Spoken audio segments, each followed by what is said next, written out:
Hi everyone, it's Brendan O'Neill here with an exciting announcement. In October, we'll be doing a special live episode of The Brendan O'Neill Show. I'll be joined on stage by the legendary Rod Liddle. You won't want to miss this. It is part of an event called Podcast Live in London on the 5th of October, and you can join me and Rod between 2:30 and 3:30 p.m. Tickets are now available at podcastlive.com. There are two types of tickets. You can buy tickets for just the Brendan O'Neill Show, or you can buy an all-day ticket, which includes access to all the other podcasts at Podcast Live. Whichever ticket you choose, whether it's an all-day or a single show, when you go to podcastlive.com, make sure you click the link below the Brendan O'Neill Show logo, as that is the only way you can guarantee a seat for our podcast. So that's the Brendan O'Neill Show with me and Rod Liddle live at Podcast Live on the 5th of October. Don't miss it.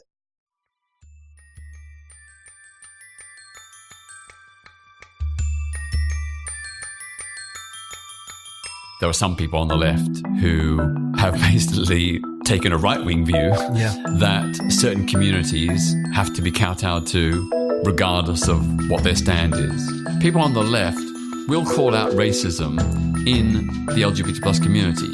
They very rarely call out homophobia in the Muslim community. Right. And that's double standards. Yeah. And double standards do the left great damage. The public can see through it. Hello and welcome to the Brendan O'Neill Show with me, Brendan O'Neill. This is a podcast in which an esteemed guest joins me to talk about the big ideas, the bad ideas, the problems and the controversies of life in the early 21st century. In this episode, I am delighted to be joined by Peter Tatchell. Peter doesn't really need an introduction, but I'll do one anyway. He has been agitating for gay rights and human rights for more than 50 years. He was part of the Gay Liberation Front in the early 1970s and helped to organise the first ever Pride March in the UK in 1972. In the 1990s, he was a founder of Outrage, the often quite controversial queer rights group, which gained notoriety for, among other things, outing gay figures in the establishment. He was the Labour Party candidate in the Bermondsey by-election in 1983, which is widely considered to be one of the most infamous and sinister election campaigns of the 20th century, not least because of the extent of the homophobia aimed at Peter by his political opponents and much of the media. He has written widely and campaigned widely on the issue of queer rights and human rights. His protesting has taken him to many places around the world, including Russia, where he was assaulted on a Pride March in 2007. He was also attacked by Robert Mugabe's bodyguards in London in 2001 when he tried to carry out a citizen's arrest on Mugabe. He is admired both by the radical left and by many on the right as well. And I hope he won't be offended if I say that he is quite possibly the only radical campaigner who has achieved national treasure status in the UK. Peter, welcome to the show. Very glad to join you. I think the first thing I have to kick off with is the 50th anniversary of the Stonewall riots, which have been a huge issue over the past month or so. And lots of the Pride marches this year have been focused on the 50th anniversary. And it seems to me as if in that period, in those 50 years since those people broke out of the Stonewall bar and started fighting back against the cops, homosexuality has gone from being something that was a very risky business and could get you attacked and arrested and locked up to being one of the most coveted and celebrated identities in the West, at least. Do you think that's accurate? And if that is the case, do you think it's game over for gay rights campaigning? Well, I'd certainly agree that the LGBT plus movement and Pride celebrations are probably the most successful contemporary social movement of our era.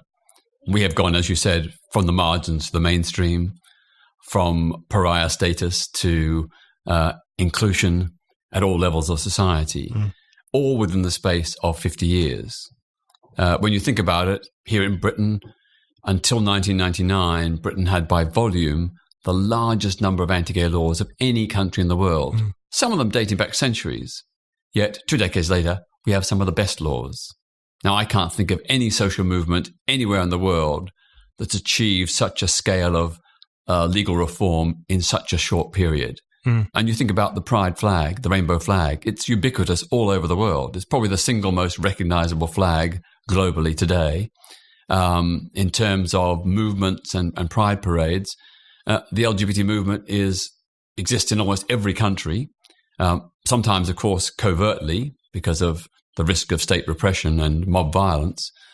But there really hasn't been a social movement with such a global reach at any previous point in history. And right now, when you look at the gains being made, although there is still much to achieve, it's phenomenal to think that close to 50 countries have decriminalized homosexuality in the last few decades. And it's happening all the time. And some of it is happening in the most unlikely places. You know, think a country like Uruguay had same-sex marriage before the UK. Ecuador has just legalized same-sex marriage. It's extraordinary. And the reach of this movement is truly global. And there is no parallel movement in the world today for a particular marginalized community. You mentioned there the dismantling of the huge amount of British legislation that criminalized sexual activity, particularly among homosexuals. Could you just describe to us a bit of that legislation and what it covered? So in the UK, gay sex is decriminalized in 1967. That's how most people view it. And yet you guys come along in 1972 with the first Pride March and then continue agitating really right through to today, particularly in the 80s and the 90s as well. And to some people, that would be difficult to understand. And they would probably think, well, hold on, gay sex was decriminalized in 67. Why were you carrying on? So what continued to exist in relation to the oppression of gay people post-1967? Well, 1967 was very partial, limited decriminalisation, which only applied to England and Wales and was not extended to Scotland until 1980 and not to Northern Ireland until 1982. And it continued to remain a criminal offence for members of the armed forces and the merchant navy right up until the mid-1990s. What happened in 67 was the policy was to not prosecute sex between men if both were aged 21 or over, and if the sexual act took place in their own home, behind locked doors and windows, with the curtain drawn, and with no other person present in any part of the house. Meeting other gay people in public continued to remain a criminal offence, as did doing anything to invite, facilitate, or aid and abet a homosexual act, even a lawful one. So in the years after 1967, the number of men convicted for consenting same-sex behaviour increased by 400% by 1974. And in fact, these anti-gay laws were not repealed in England and Wales until 2003, not repealed in Northern Ireland fully until 2009, and not completely removed in Scotland until 2013. So in the period after 1967, an estimated at least 20,000 gay and bisexual men were convicted for behaviour that in most circumstances would not have been a crime between men and women. And that is why the Gay Liberation Front of the early 1970s and outrage from the 1990s had to continue the fight to complete that campaign for decriminalisation. Would you still see 1967 as a positive step? I mean, often the way in which it's framed is that the people who created the decriminalisation, the limited decriminalisation of 1967 were, middle-class reformers and had quite narrow ambitions. And then along come the upstarts of the Gay Liberation Front in the early 1970s to demand a far more radical questioning of sexual morality. Do you see that as do you think there was a break between those two things, or do you see 1967 as in some way giving rise to the more radical aspirations of the people of the 70s, 80s and 90s? I think all of us in the Gay Liberation Front recognise the partial, limited nature of 1967, but the fact that it was positive in the sense that it removed the major threat of criminalisation providing you stuck to those very rigorous guidelines of the law. And that enabled a lot more LGBT plus people to come out because they didn't any longer so readily fear the policeman's knock at the door. Yeah. And so when the Gay Liberation Front was launched in the UK in 1970, literally hundreds, then thousands of people came out because they felt there was a safe space. The police could not easily get them, provided they took precautions. The blackmail of the past was much, much less likely, as well as prosecution. And I think that is the pattern worldwide. Decriminalization is the basis to allow an open movement to emerge and then to go on and campaign for other things. So the Gay Liberation Front agenda was about a continuation of the campaign for law reform, but also broadened the LGBT plus agenda much wider about relationship and sex education in schools that was inclusive for people of sexual orientation and gender identity different from the mainstream, a battle we're still fighting today, to ensure that the police operated in a non-homophobic way, that the raids and arrests for holding hands in the street or kissing ended, plus challenging the media, the church, and public institutions like local authorities who would often refuse to support the local ratepayers and taxpayers who were LGBT. So you talk about the success of the gay rights movement and the pride movement, and as you say, it is arguably the most successful social movement of modern times, particularly in the West. I want to ask you about the potential downsides to that. So pretty much everyone can agree that the liberation of gay people from onerous legislation and persecution and discrimination is a positive and a great gain for humanity. But at the same time, you talk about the ubiquitous nature of the pride flag, and you've written in the past about the creeping intervention of capitalism into pride marches and the way in which pride has become almost a kind of conformist, capitalist-backed movement, which seems to be quite different from the first Pride March of 1972 and certainly from some of the protests and ideas of the Gay Liberation Front of the early 1970s as well. So do you still feel like that? Do you think that Pride as a movement has potentially lost its way? Well, I think the mainstreaming of the LGBT plus movement and community and the mainstreaming of Pride events is a good positive thing. But it does feel now that Pride as we know it is very far removed from the first Pride March, which I helped organise in 1972 in London. Back then, there were no corporate sponsors, no floats, there was no commercialization. And you contrast that today where it's true that to have big Pride events, you do need to fund it. And I've got nothing in principle against corporate sponsorship, providing those corporate sponsors are ethical, that they're not donating to anti-gay politicians or behind the scenes backing anti-gay legislation, and providing it doesn't overshadow the LGBT grassroots community organizations, which are the core of Pride. And I think with London Pride, the organisers are caught in a bind. They have to get funding. And so, therefore, they go to corporate sponsors. They have to get funding because the Mayor of London, Westminster City Council, and the Metropolitan Police impose onerous restrictions and charges upon them. So, for example, in the late 1990s, over 100,000 people marched in the Pride Parade in London. Today, those three city authorities have imposed an artificial 30,000 limit, which means that tens of thousands of people who want to march are not allowed to. That's against the whole ethos of Pride. And then on top of that, the corporate sponsors are the ones with the money, so they have the most extravagant and expensive floats that the community groups can't afford. So they dominate the parade. And I think that is something that we really do need to address. Now, many people will say, well, isn't it good that the corporate sponsors are there? They're showing their support. I'm sure that many of the LGBT in-groups within those corporations are well motivated.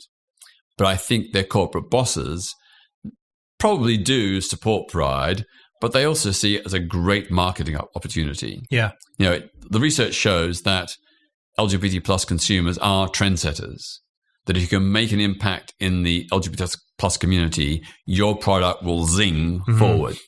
And so I think that's the way a lot of corporates see Pride. It's a combination of altruism and naked commercial self-interest. You talk about the corporate sponsorship of Pride, and you explain very well why that might be necessary, because you need money to organise a huge parade like this, and other state actors are not forthcoming in allowing this event to go ahead. But then aside from the corporate sponsorship of the march and the day itself, when you see things like, I was in New York recently, and every single bank you walk past, like Bank of America and all the others, had huge Pride displays on their front windows. And you see the same with hedge fund groups and huge political organizations, and, even drinks companies like Budweiser and various other groups, which, if we are honest, exist in order to make a profit and really nothing much more than that. When you see, outside of the Pride March itself, capitalist institutions and corporations embracing the Pride flag, does that make you think that there's a pinkwashing element going on here? And what we have is a situation where, for some reason, Pride now lends itself to the moral renewal, I guess, of 21st century capitalism. Is that something that you think gay rights activists should be concerned about? I don't think the Pride organisers are committed to the renewal of 21st century capitalism, but they are going along with that corporate agenda. I think it's very, very clear that there are some very big corporations that have recently been exposed as supporting Pride events in the United States, but at the same time giving to anti-gay politicians. I mean, General Electric, for example, which I believe is sponsoring Pride Cymru in Wales, they, in the United States, have donated, I think, over £1.3 million to politicians who oppose LGBT equal rights. Now, I don't think that's conscionable or acceptable. I think if Pride organizations are going to accept money and sponsorship, they have to do so with an ethical mind. It's the same with the way in which, British Aerospace has been a sponsor or supporter of Pride, when they're selling weapons abroad that are killing innocent civilians. Or look at British Airways, which is implicated in the deportation of LGBT plus asylum seekers. I think a line has to be drawn that if people are going to sponsor Pride, if corporations are going to sponsor Pride, they have to meet certain ethical standards. And I think some Pride organisers have been too careless in ensuring that. You're listening to The Brendan O'Neill Show. If you like this podcast and Spike's other podcasts, and also the articles and essays that Spiked publishes every day, please think about giving us a donation. Spike's content is free, and we want to keep it free, and donations really help us to do that. Head over to Spike's donation page now at www.spiked-online.com.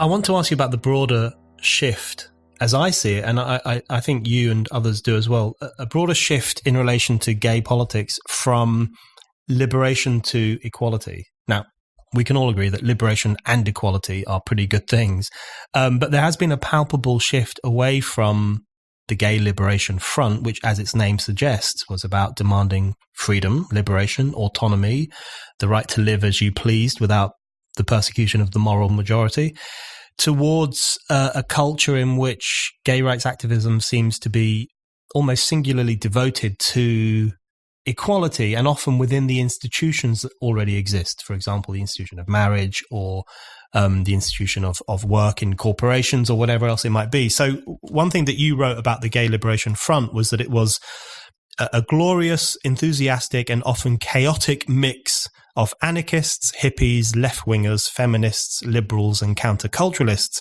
And you talk about the Gay Liberation Front having a radical idealism, free not just from homophobia, but from the whole sex shame culture. And you say that you were sexual liberationists and social revolutionaries, which I think is a really good description of the Gay Liberation Front. But it strikes me that some of that's been lost. The liberationist and the revolutionary aspect of that early gay politics has been lost and has been taken over by, I guess you could refer to it as the kind of middle class gay rights activism, which is concerned with the right to marry, the right to adopt children and so on. Do you think that's an accurate description of what's happened? And do you think it's a problem? Well, of course, any discrimination against LGBT plus people is wrong and to be deplored, and also to be campaigned and overturned. That is why I think it's really important that we do and did challenge the ban on same-sex marriage, the ban on LGBT plus people in the armed forces and so on, but without sanctioning those institutions. Right.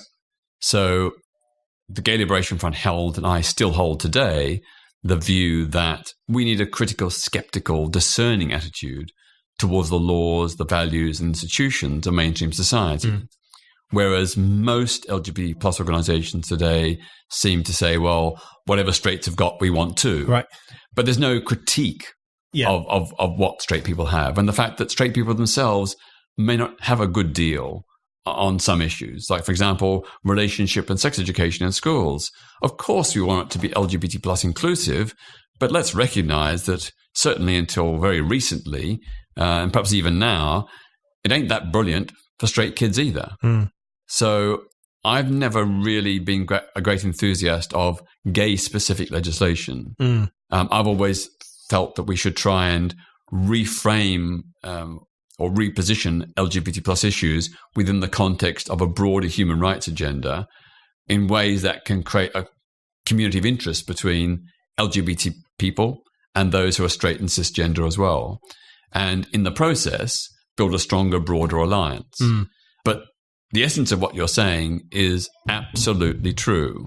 In the days of the Gay Liberation Front, the words equality never passed our lips. We were not interested in equal rights within what we saw as a fundamentally unjust and flawed status quo. We want to transform society. We want to create a new society where there could be liberation for everyone. Yeah. And that meant questioning the laws, the values, and the institutions that already existed. I think, sadly, that's been largely lost. And you're right, the recent campaigns around same-sex marriage and parenting rights have been some of the dominant ones, very heteronormative, very uncritical, whereas myself and others have argued, for example, on marriage, yes, we support the campaign for equal marriage. In fact, myself and Outrage began the campaign way back in 1992, but we also had a critical attitude towards marriage. We shared the feminist critique, and we came up with what I've since subsequently called the idea of a civil commitment pact as an alternative to both marriage and civil partnerships. Of course, in essence, civil partnerships is marriage light by another name. Now, this proposal that I conceived would try and create a more democratic, flexible, egalitarian model of relationship recognition and rights for those who want it. So under this system, anyone could nominate any significant other in their life as their next of kin and beneficiary. So it might be a partner, or it might be, if they're single, a favorite niece or nephew, a best friend, a carer, whatever. And this would end the discrimination and inheritance law, which penalizes single people. Why should a single person who leaves an estate when they die, why should the recipient of that estate pay a whacking great inheritance tax when, if they were in a relationship, their partner wouldn't? And then when it comes to people in relationships, what I propose is that people should be able to pick a mix from a menu of rights and responsibilities to create a tailor-made partnership agreement suited to their particular circumstances. So it's based on the recognition that in modern societies, there's a huge variety of relationships and lifestyles. Some partners live together, others live apart, some share their finances, others maintain financial independence, some have kids, some don't. Under this system, you could create a tailor-made partnership agreement, bespoke for your particular needs. And I think that's, to me, the way to go. I think your description of the aims and aspirations of the Gay Liberation Front is very well made. And it strikes me that that's why the word radical is quite aptly applied to the Gay Liberation Front, because radical, as the word suggests, means getting to the root of society. So it's not just about having a few more equality laws, but it's about questioning the very roots of the society you live in terms of the institution of marriage or the institution of the family and various other ways in which social life is organized. I wonder if one of the issues faced in the arena of gay rights and gay people's futures is that there has been a shift from a focus on liberation to a focus on validation. So you have these early kind of post-1960s movements which are very much focused on the right to live as you choose without persecution or even judgment, or certainly not kind of legal attack. So you have this kind of demand for autonomy, and then you fast forward to more recent times, and there seems to be this demand for validation, for the validation of the state via marriage, for example, or the validation of the moral majority via the kind of mainstreaming of the Pride movement. And I think that doesn't only go for the gay rights movement. I think there are lots of 1960s, 1970s social movements which have shifted from a focus on a kind of countercultural demand for freedom at any cost towards a kind of more therapeutic request for recognition and, you know, you have to support my lifestyle. Do you think that's a fair description of what's happened with gay politics more broadly? I suppose so, but I don't see anything wrong with seeking respect and affirmation. Now, and I apply that equally to women and ethnic minorities, you know. The right to respect and affirmation, I think, is part and parcel of the process of social acceptance. And changing the laws is one thing, but clearly not enough. You know, we need to change cultural attitudes and values so people see a sense of social solidarity with others who are different. If I can row back a bit, I mean, one of the things that influenced me in going beyond mere equality was the experience of the Black Civil Rights Movement in America, which was very much hinged upon, you know, formal legal equality, ending segregation, ensuring voting rights for people, African Americans in the Deep South. But once those battles were won, the movement fragmented and dissipated. Yet here we are today, you know, all these decades later, and there is informal segregation in many parts of America. You know, on the whole, Black people earn much less than their white counterparts. There are still shocking levels of racism, epitomized by the, you know, repeated shooting dead of Black people, often unarmed Black people, by the police without due cause. I think it shows how flawed the equality agenda really is. Yeah. And I could apply the same to the women's movement. You know, women won, you know, the Sexual Discrimination Act way back in the 70s, subsequent Equal Pay Act and so on. But still today, no one's going to pretend that women are equal, that there are still glass ceilings, that still women earn on average less than their male colleagues. It shows that legal equality is not enough. Mm. So to go back to your question, I think it is really important that we keep up the fight and don't assume that because formal status has been won, that everything's going to be fine. Yeah. You know, today in Britain, we have ended all the major anti-gay laws. There are still some small anomalies. For example, religious institutions have a get-out. They're exempt from key aspects of equality law. They're allowed to discriminate in housing, education, employment, and so on, if they can demonstrate that this is, quote, necessary to preserve their religious ethos. Now, why should religious organizations, and this is not just places of worship, but it's also faith-run schools, hospitals, nursing homes, shelters for the homeless, they are all allowed under exemptions in the equality laws to discriminate against LGBT plus people in certain circumstances. Why should they have that exemption which applies to no one else? The limitations of the equality focus, I think, are quite clear. And because what it does, it creates legal equality and a legal acceptance, but often leaves unquestioned the kind of deeper rooted problems, whether it's facing blacks in America or gays in other Western countries or women, in fact. Yeah, but we have today, the statistic which shows that 1/3 of all LGBT plus people in Britain have been victims of homophobic, biphobic or transphobic hate crime. 1/3, even today. 45% of young LGBT pupils say that they've been bullied or harassed at school. 45%. The levels of depression, anxiety, suicide or attempted suicide is many times higher in the LGBT plus community compared to the wider population. So these are all wake-up calls. The battle is not over.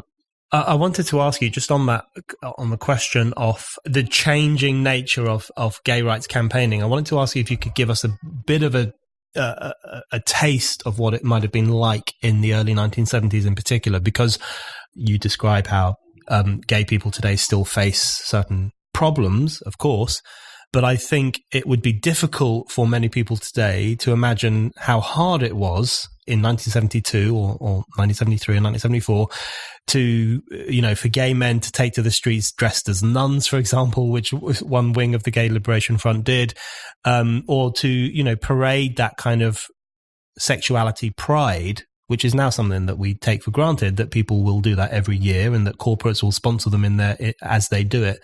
But I think back then it's difficult for people to conceive of the barriers you may have faced as a consequence of that. So can you describe what life was like in London in the early 1970s for someone who was a radical queer rights campaigner? Well, back then, of course, large aspects of gay male life were still criminal. And the police, would raid bars and clubs, parks, toilets. They'd send in agents provocateurs to incite gay men to commit offences and then arrest them. It was not uncommon for gay venues to have to pay off the police to survive. I can remember the raid on the Father Redcap pub in Camberwell in the 1970s where gay men were arrested and the owner was arrested for dancing together, not having sex together, just dancing together. There was a raid in Manchester in the 80s where the police stormed in full rubber gear and gloves because their assumption was that all gay men have HIV and that they could get HIV from simply touching a gay person. But in the 1970s, I think that the predominant key indicators of the state of homophobia were, for example, that the medical and psychiatric professions still designated homosexuality as an illness and transgenderism as well, and that they advocated the curing of homosexuality via electric shock or nausea-inducing drugs. There were no openly gay people at all in public life. People who were discovered to be gay, whether they be police officers, military personnel, entertainers, whatever, they were outed and shamed and disgraced by the tabloid press. Queer bashing violence was rampant and unchecked. The police were not interested. The police wanted to arrest us for consenting victimless behaviour, but they weren't interested in protecting us against the very grave, serious violence and even murders that were taking place in that era. So, for a young LGBT plus person growing up in the 1970s, there were no positive role models. Right. There were just a handful of counselling organisations which had no money to advertise their services, so hardly anybody knew about them. In school, LGBT plus kids got no validation. A lot of gay people suffered from extreme depression, anxiety, and mental ill health because of this culture of homophobia that was just absolutely rampant.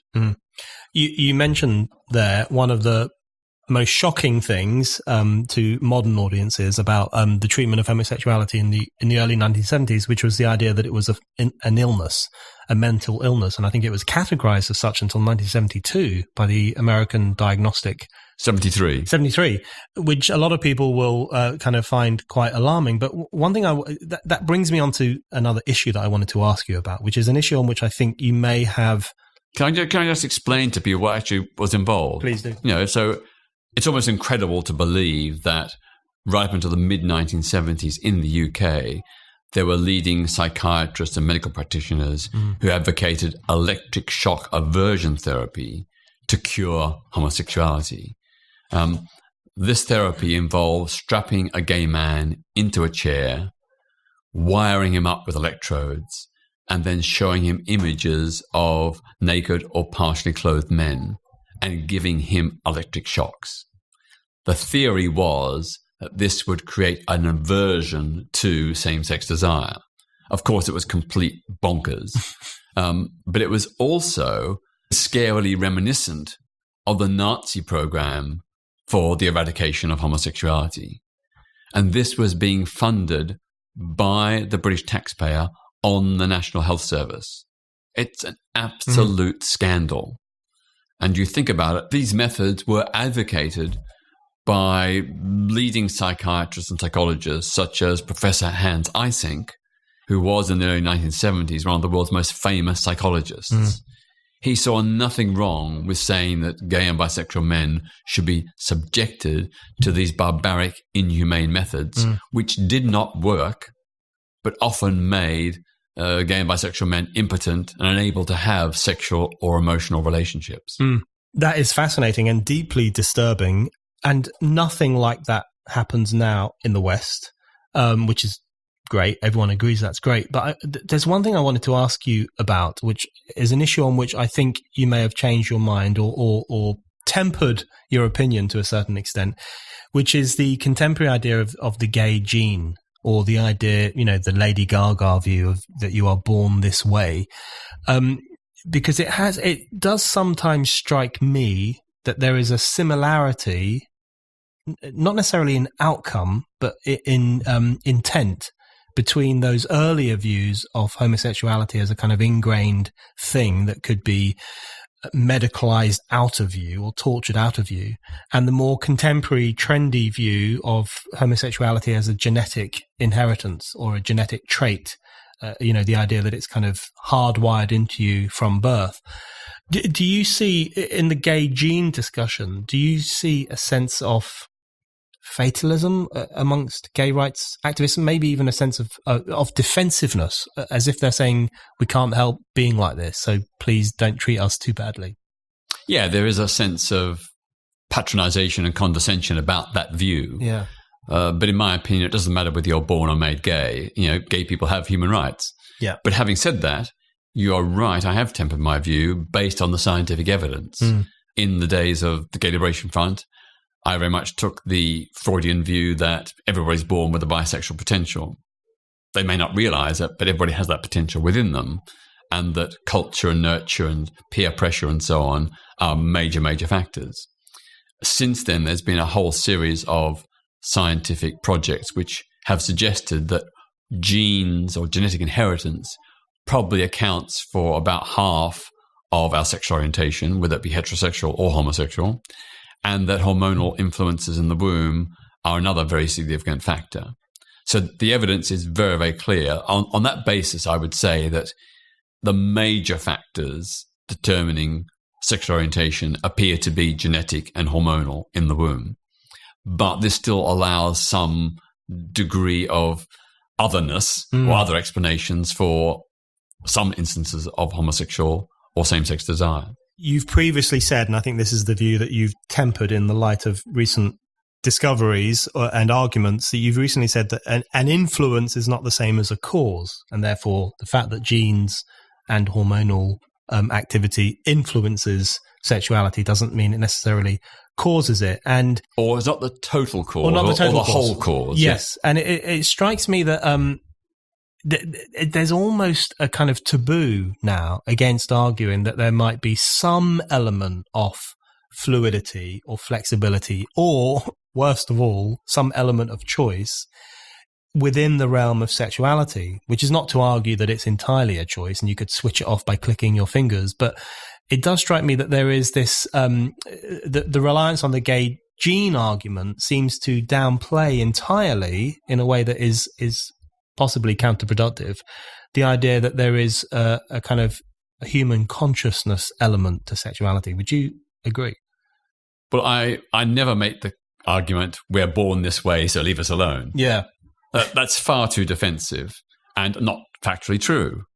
But what I would say is that, as I said, hormonal and genetic influences, do appear to be very significant, probably a major factor, but they're not the whole explanation.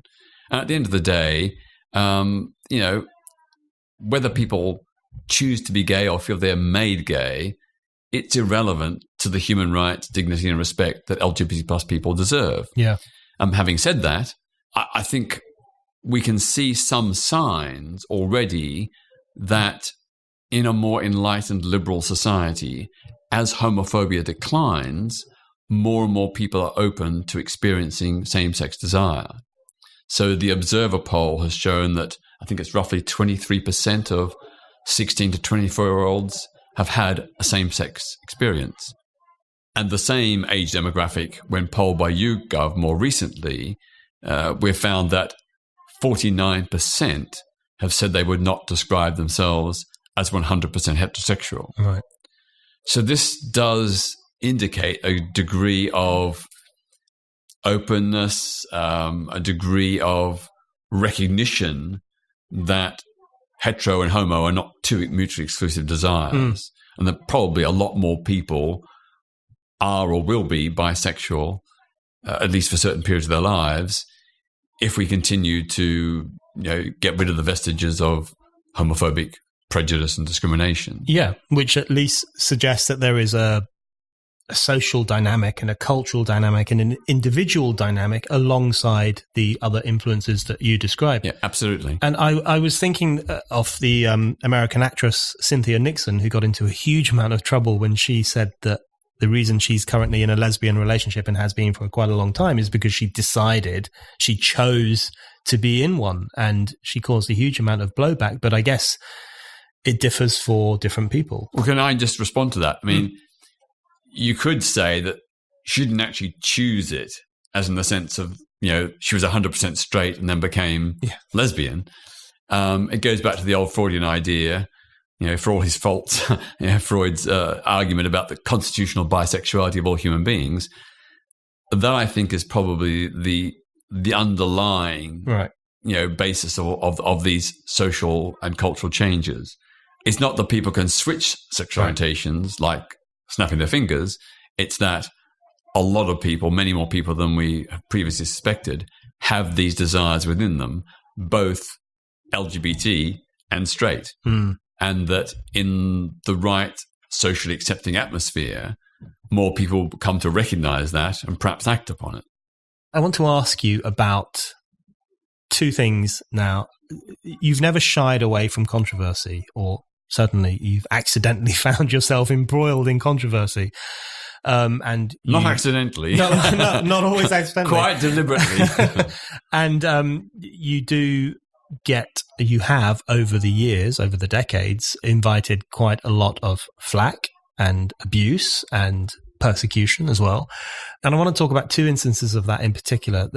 Firstly, 1983 and the Bermondsey by-election, which to people of my generation is a very vague memory, but we do know of it, and it has stamped its mark on British political history as one of the most shameful election campaigns of the 20th century in the UK. So you stood for the Labour Party. You were standing against the Liberal Democrat Simon Hughes, and you in particular were subjected to a pretty relentless campaign of homophobia from the media, from political activists, from Lib Dems, from other sections of the political sphere. I wondered if you could firstly describe to us some of the things that happened, but also I wanted to ask you if you thought that was really the dying embers of the old classic homophobia. And after that awful election campaign, things kind of started to change, perhaps slowly. First of all, when I stood in Bermondsey as a left-wing Labour candidate, I was demonised because I was gay and supporting gay rights. I was also demonised because I was born in Australia. There was incredible xenophobia and crypto-racism. And, of course, I was demonised as, quote, Red Pete. But just look at the policies I advocated, the extremist policies that were widely denounced, even by some people in the Labour Party. I argued for a national minimum wage, for a negotiated political settlement in Northern Ireland, for a comprehensive equality law to protect everyone against discrimination. These are now mainstream. Shocking stuff. These are now mainstream. But at the time, these were regarded as extremist. Yeah. And, the amount of hate mail and death threats I got. I mean, I had dozens of death threats. I was physically assaulted over 150 times while out canvassing, including being punched, kicked, spat at. Even there were 2 attempts to run me down in a car. I had bricks and bottles through my flat window. It was like living through a low-level civil war. And I sort of became, not by intention or design, but I became sort of a kicking boy. I symbolized, for those who wanted to do down Labour, and particularly do down the Labour left, I was the guy to go for. I became a magnet for homophobes all over the country. The level of violence and hatred was just unbelievable. Nothing had prepared me or anyone for what happened during that campaign. And perhaps not surprisingly, I lost. I lost what had been a Labour seat. And I'm very distressed and even ashamed of that, even to this day. But, I had so much against me. I had 4 fascist candidates, the Lib Dems, who conducted a disgraceful, often homophobic campaign. And then, of course, the sitting or previous Labour MP, Bob Mellish, and the leader of Southwark Council, John O'Grady, also conducted a pretty outrageous campaign, playing not just on homophobia, but claiming that my campaign to defend working class people against property developers and speculators was all fiction and lies. Right. Yet after the by-election, everything I predicted happened. The local community was carved up with luxury flats and office blocks left, right and centre. The local community got very little. That will sound shocking to many younger listeners. My understanding of this has always been that it was a very shocking campaign, a very disturbing campaign, but it also proved quite transformational, because I think to a lot of people, not simply ordinary people and voters, but also to figures in the establishment, it was almost like a tipping point. And Simon Hughes, for example, has come out much later and said it was really nasty, what happened to Peter, really bad stuff. Others have reflected on it and realised that it was a pretty awful affair. And it does seem, I think, in the history of gay rights in the United Kingdom, I think it is a bit of a turning point, because it's almost after 1983 and the Bermondsey by-election and the slow realisation that takes place as a consequence of some of that stuff, that there are some of the more modern changes. So do you think out of this low-level civil war, something positive might have come out of it? Undoubtedly. I think there was widespread media and public revulsion after the by-election. Once I'd lost, people suddenly came to their senses and looked back and thought, gosh, is this Britain? Is this democratic Britain? Could this be happening in an election in Britain in the 20th century? And I think that reaction meant that when Chris Smith came out just a year later, the public and media reaction was totally different. People didn't want to go down the Bermondsey Road and didn't want a repeat of that. And people felt really, I suppose, shamed and embarrassed about the way they'd often behaved. And so Chris got, quite an easy ride when he came out, and so did other politicians subsequently.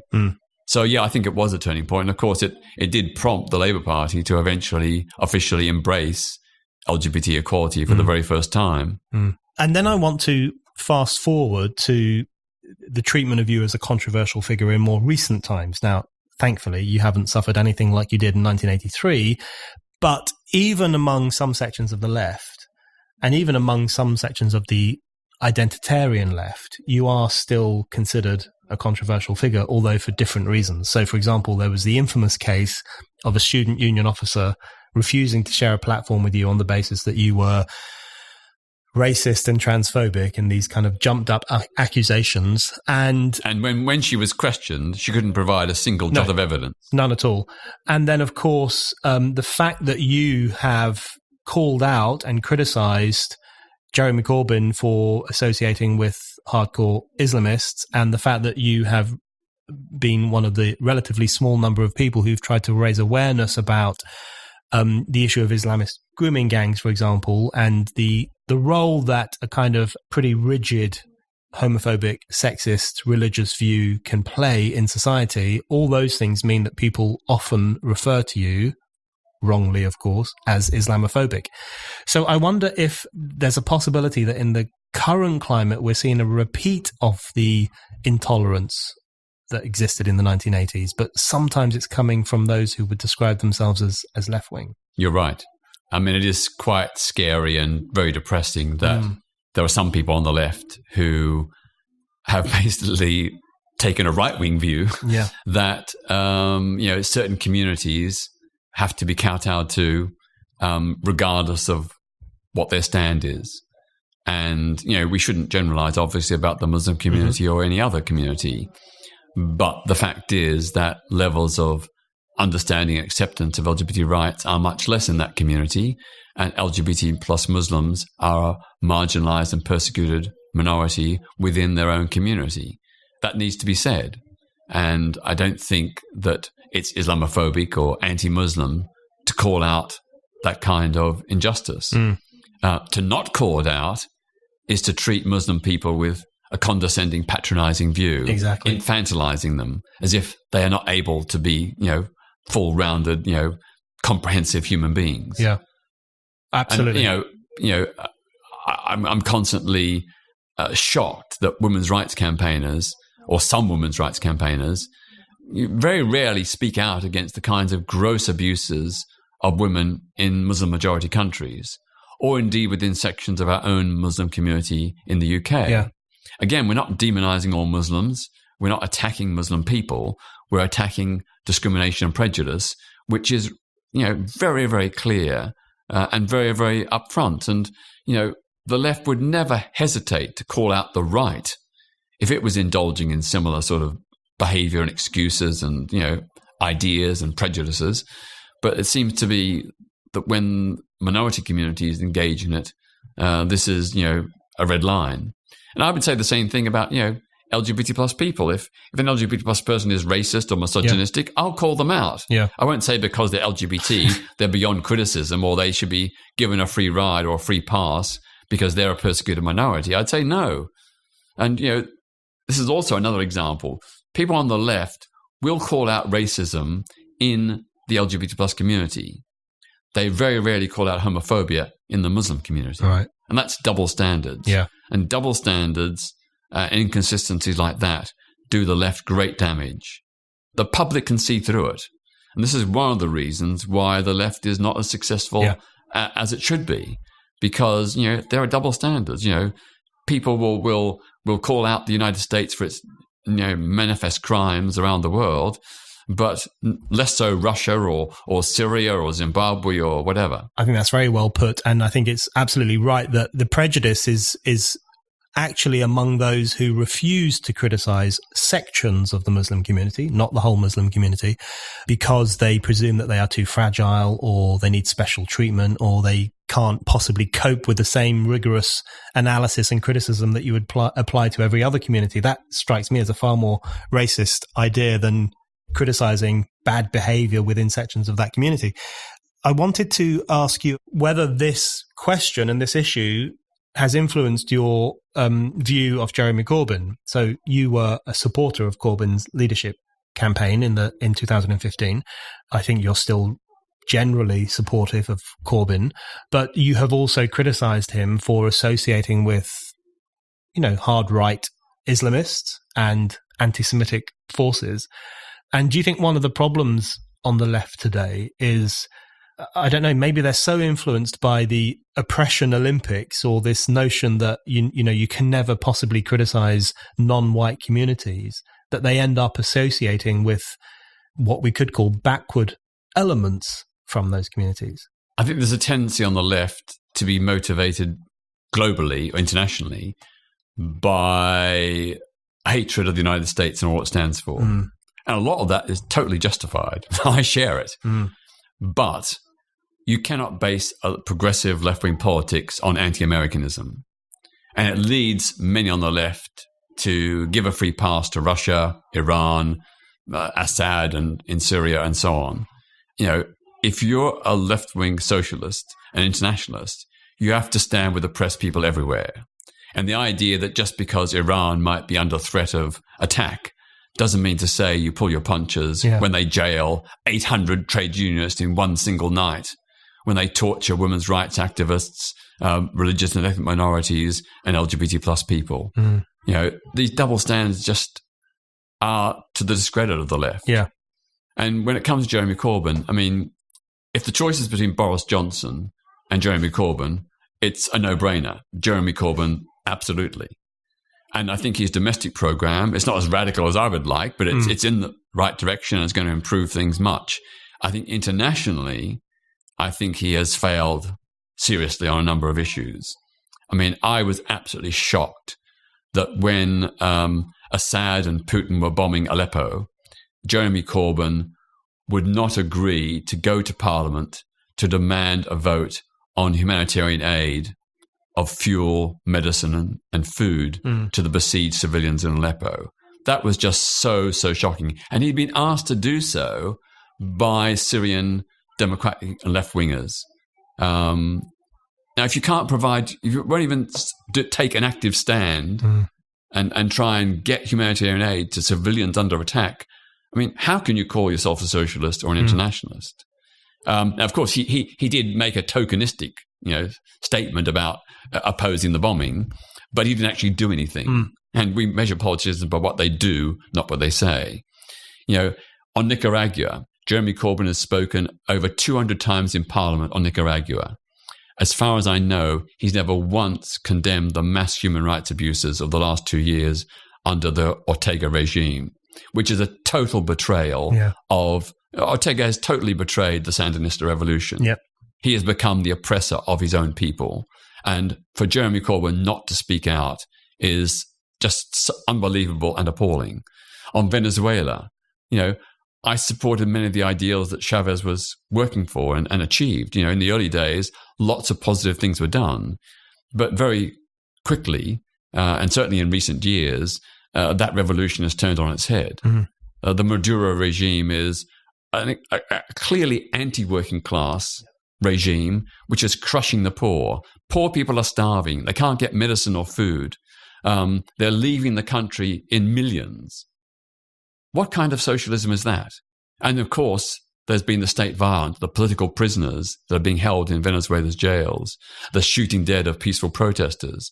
Jeremy Corbyn's response was to do a Donald Trump. He said, I condemn all violence. The violence was predominantly and overwhelmingly state-sanctioned by the Maduro regime. For a socialist not to be able to condemn that, as, for example, Noam Chomsky has, I think is appalling. Yeah. So, I mean, I've known Jeremy for 4 decades. He's done so much good work as a backbencher. He's championed so many underrepresented and marginalized causes. I salute him on that. But I think he has lost the plot on some issues. And I think it's doing his reputation and his electability a great deal of damage. Yeah. If we go beyond, the way the anti-Semitism issue has been handled is just, I'm just incredulous that, if you told me this would be the way he would respond, I would have not believed you 5 or 6 years ago. The international definition of anti-Semitism, I, as a strong supporter of the Palestinians, had no problem with that definition. Why did the Labour Party fuss and faff and, cause so much consternation over that? And on Brexit, Jeremy has adopted a position of trying to please everyone and end up pleasing no one. Labour comes across today as a deeply sectarian party. They think they're the only progressive party. They dismiss all others. We know that the only sure way to defeat the Tories and the Brexit Party is to build a progressive alliance of the parties that oppose those two. We know that in Richmond, in the borough elections last year, Labour refused to join a progressive alliance with the Lib Dems and Greens, but the Greens and Lib Dems together ousted loads of Tory councillors. We could do that nationally, but Labour is refusing because it is so arrogant, so sectarian. The history of progressive social change in this country, in every country, is building broad progressive alliances. So there are many countries, left of centre parties, from closer to the middle to the far left, will join together to unite to defeat the right. That's the way we should be doing it here in Britain. If we'd done that, we wouldn't have had Theresa May, or before her, David Cameron, and now Boris Johnson in power. I find it incredibly depressing that although there's a great grass movement for proportional representation in the Labour Party, the leadership and the party officially is still wedded to first past the post. That system is not compatible with democracy. Under first past the post, no governing party in Britain has won a majority of the popular vote since 1931. Every single government, including the Thatcher landslide of 1983 and Tony Blair's landslide of 1997, was based on a minority, around about 42-43% of the vote. That is not democracy. And if we'd had a system of PR, we probably wouldn't have had Thatcher in power with all the destruction that entailed. Yet Labour is so full of themselves, they think it's either us or no one. It's either us or the Tories. And they don't care if they lose. They don't care if the Tories get back in and destroy the country, because their agenda is all about me, me, me, me. Labour only, Labour only, Labour only. That is just totally incompatible with progressive left-wing politics.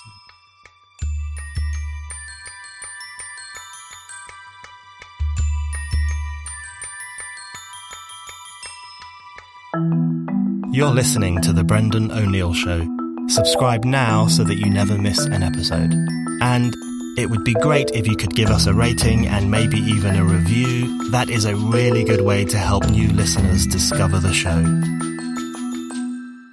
So one thing I want to ask you is where you stand on the question of identity politics more broadly. So it's arguable that gay rights activism is a form of identity politics because it's a politics based on an identity of a group. But also identity politics has, in recent years, it strikes me, taken on a more problematic form and become a quite divisive ideology in some instances. So what's your general view of identity politics? I think identity politics came into being as a reaction to exclusion.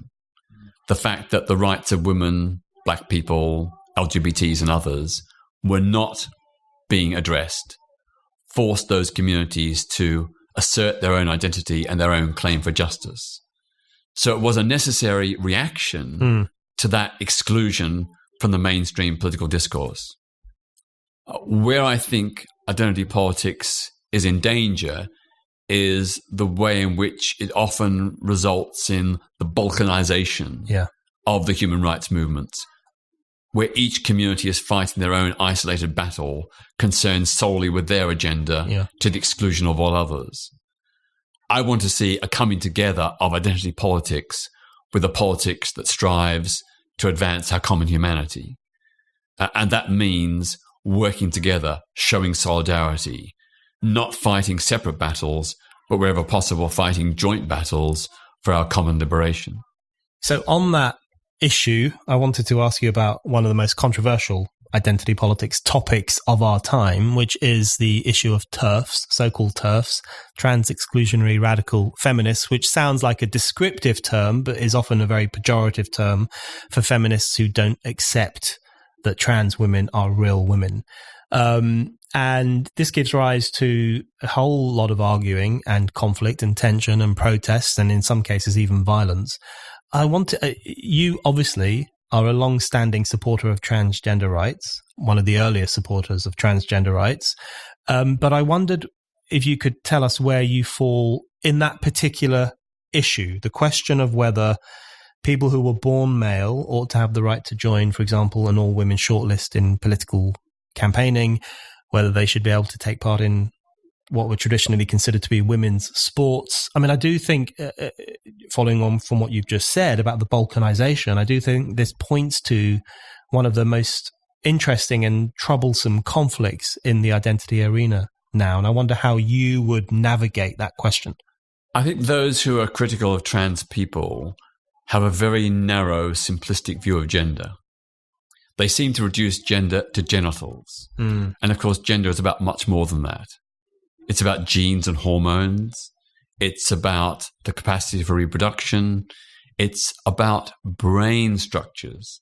The newest research suggests that the brain structures of trans people are different, and that this means that they are not deluded or imagining things when they say that they're really a woman or really a man. This is rooted in a very specific biological basis that manifests it through brains. Now, I don't think that a lot of trans-critical feminists seem prepared to accept that. In the early 1970s, the feminist movement argued that biology is not destiny. Today, some feminists seem to argue that biology is destiny. And I think that, the whole basis of human culture and civilization has been to challenge the nature biological argument and look at ways in which we can refashion society and personal relations and identities to ensure the liberation of people. At the end of the day, I think there is no harm in acknowledging that some people identify as trans.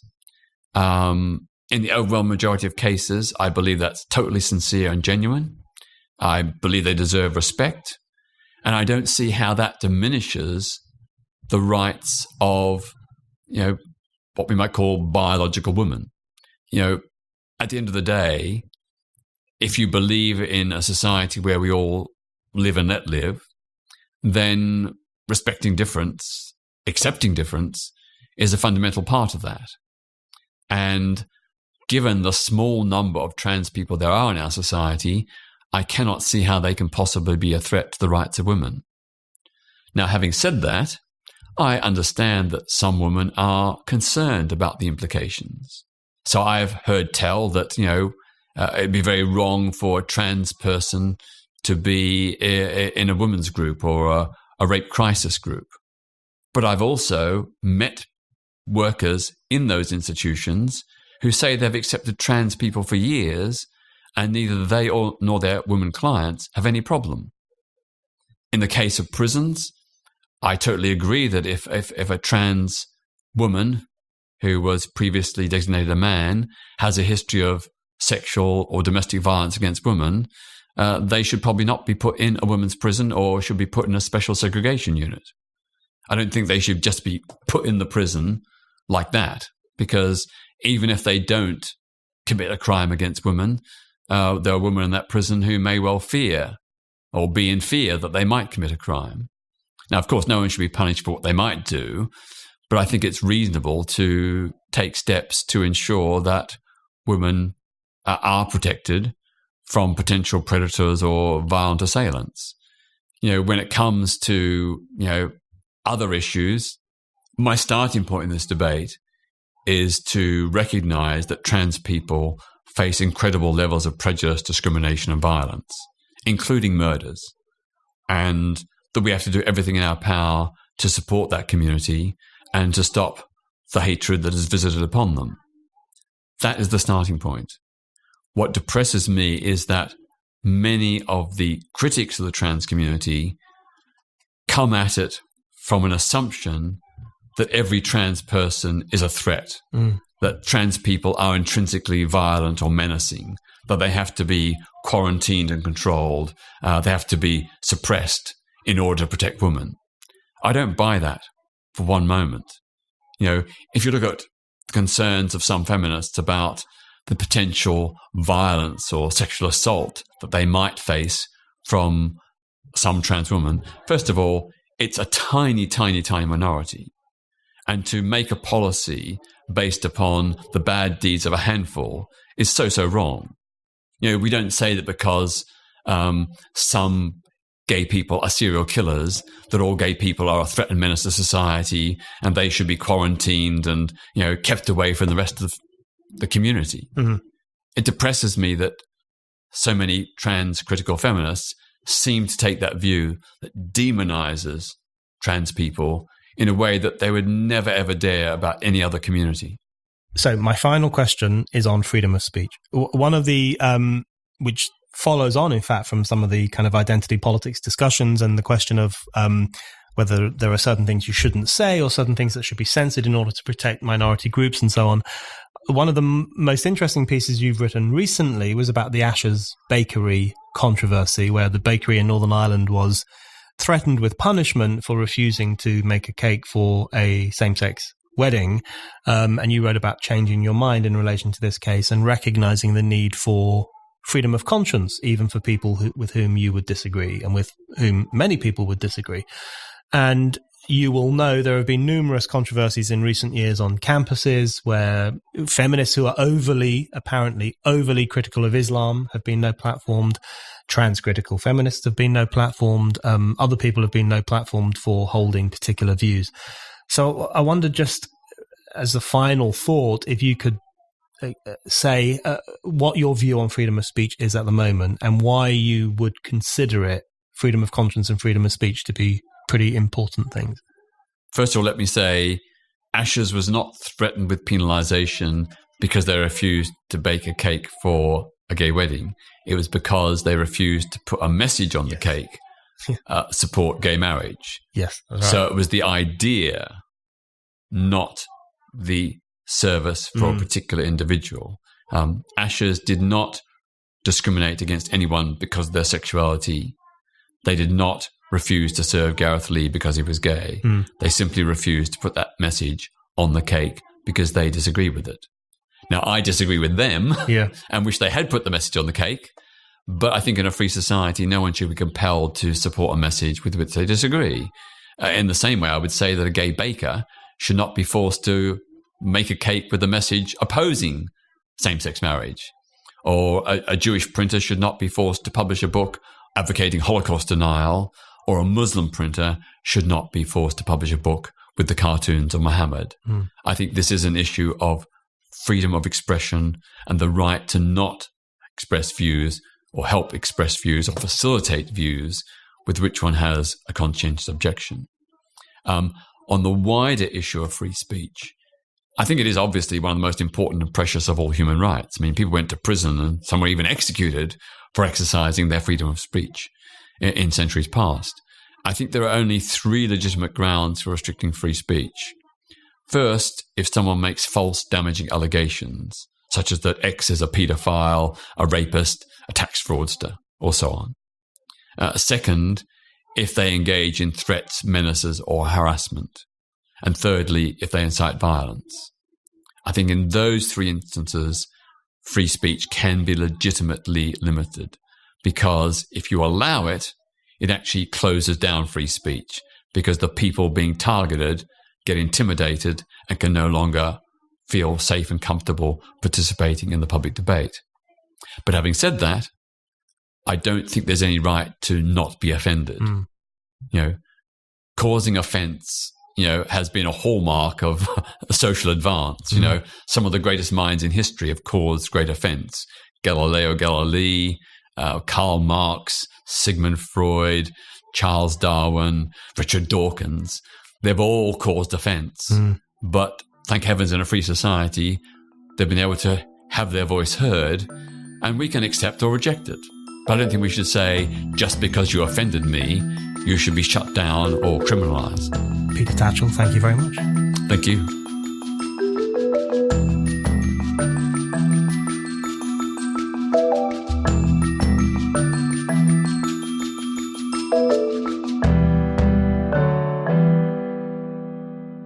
Thank you for listening to The Brendan O'Neill Show. We'll be back with another guest and more discussion. Don't forget to subscribe. And in the meantime, keep reading Spiked at www.spiked-online.com.